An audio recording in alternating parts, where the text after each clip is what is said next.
இன்னொரு முக்கியமான விஷயம், ஒரு மனிதர் 5 முறை தான் அடகு வைக்க முடியும்னு ஒரு சிஸ்டம் கொண்டு வந்திருக்காங்க. இப்போ அது ஒரு ஷாக்கிங்கானது. 5 முறை மட்டும்தான் நீங்கள் வருடத்தில் வைக்க முடியும். ஒரு வருடத்துக்கு 5 முறை மட்டும்தான், அதுக்கு மேலே வைக்க முடியாது.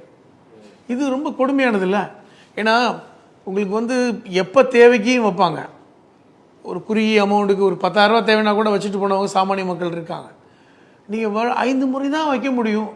அது ஒரு வருடமா இல்லை இன்னும் காலாவாசம் கூட்டுறாங்களான்னு தெரியல. ஒரு தடவை தானே வைக்கவே முடியும், பிறட்டணும்ல. இல்ல, அது 5 முறை தான் ஒருத்தரே வைக்க முடியும். ஒருத்தர்னா வாழ்க்கையிலே 5 முறை. அதுதான் இந்த கிளாரிட்டி தெரியல. அந்த கிளாரிட்டி தெரியல. அதுக்கான இந்த கிளாரிட்டி ஆர்பிஐ கொடுக்கல. இன்னைக்கு நீதிமன்றம் போயிருக்காங்க. ஏன்னா இது ரொம்ப மோசமான ஒரு செயல்பாடு. நீங்க சாமானிய மக்களுடைய நீங்க பாருங்களேன், பொதுவாக இந்த நகைக்கடன் யார் வைப்பாங்க? விவசாயிகள் தான். ஏற்கனவே இந்த ஒன்றிய அரசு பார்த்தீங்கன்னா விவசாயிகளுக்கு அந்த 3 வேளாண் சட்டங்களை கொண்டு வரும்போதே எதிர்ப்புகள் வந்தது. அதை நீக்கினாங்க, பெரிய போராட்டம் நடத்தி. ஆனால் பெரும்பாலான விவசாயிகள் இந்தியா முழுவதும் இந்த நகைக்கடனை நம்பி தான் விவசாயமாக பண்ணுறாங்க. அப்போ அவர்களுக்கு இது ஒரு பெரிய சிக்கலை கொடுக்கும். அந்த விவசாயம் பண்ணக்கூடிய பாரம்பரிய விவசாயம் பண்ணக்கூடியவர்கள் பழைய நகைகளை வச்சுருப்பான், தாத்தா நகையை வச்சுருப்பான், முன்னாடி பூர்வீக நகையை வச்சுருப்பான். அதை கொண்டு போய் ஒரு வங்கியில் வச்சு மாற்றிட்டு வைக்கின்ற பழக்கம் இருக்கிறது. அவன் புதுசாக நகை வாங்கணும்னு அவசியம் இல்லை. இப்போ நீங்கள் ஒரு நகைக்கடையில் போய் நகை வாங்கினீங்கன்னா ஒரு ஒரு ஒரு பவுன் கொடுத்து வாங்குறீங்கன்னு வச்சுங்களேன், அவன் உங்களுடைய பியூரிட்டியை செக் பண்ணிட்டு இன்றைக்கி உள்ள நிலவரத்துடைய விலையை போட மாட்டான் முதல்ல.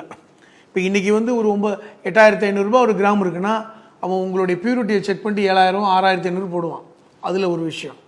இரண்டாவது, நீங்கள் நகை வாங்கும் பொழுது அதற்கான சேதாரம் 14% 20% சேதாரம் போடுறான். அப்போ நீங்கள் ஒரு பவுன் நகையை கொடுத்துட்டு வாங்கினா உங்களுக்கு கையில் வரும்போது 3/4 பவுன் கூட கிடைக்காதுங்கிறது தான் நிதர்சனமான உண்மை. இப்போ இதுலேருந்து என்னென்னா, அப்போ இதே நீங்கள் 1 பவுன் நகையை கொண்டு போய் பேங்கில் வைக்கும் பொழுது ஓரளவுக்கு அவனுக்கு காசு கிடைக்கிது, தேவையான காசு கிடைக்கிது. அவனுக்கு எந்த பிரச்சனையும் இல்லை, நஷ்டம் இல்லை. இப்போ இன்றைக்கி பரம்பரையாக வைத்திருக்கின்ற பழைய நகைகளை கொண்டு போய் கொடுத்து மாற்ற வேண்டிய கட்டாயம், எல்லாருக்கும் நஷ்டத்தை ஏற்படுத்தக்கூடிய கட்டாயம். இதன் மூலமாக நகைக்கடைகளுக்கு நீங்கள் வியாபாரத்தை திறந்து விட்டுருக்கீங்க. ஏற்கனவே நகை விலை, தங்க விலை ஏறிட்டு இருக்கு. இப்போ ஏழை எளிய மக்கள்லாம் போய் நீங்கள் புது நகை வாங்க வேண்டிய கட்டாயத்துக்கு தள்ளப்படுவாங்க. இப்போ இது என்ன நோக்கி போகுதுன்னா, சாமானிய மக்களை மேலும் நீங்கள் கசக்கி புளிகின்ற ஒரு இடத்துக்கு தான் நகர்றீங்க. இன்றைக்கி ஆர்பிஐ என்ன சொல்கிறாங்கன்னா, இது இருக்கின்ற சிரமங்களை நாங்கள் பார்க்குறோன்னு. என்ன சிரமங்கள் பார்க்க போகிறீங்க? என்ன சிரமங்கள் பார்க்க போகிறீங்க? பியூரிட்டி செக் பண்ணி சர்டிஃபிகேட் கொடுத்தா தான் வங்கியில் கொடுக்க முடியறதே பெரிய சிரமம் தான்.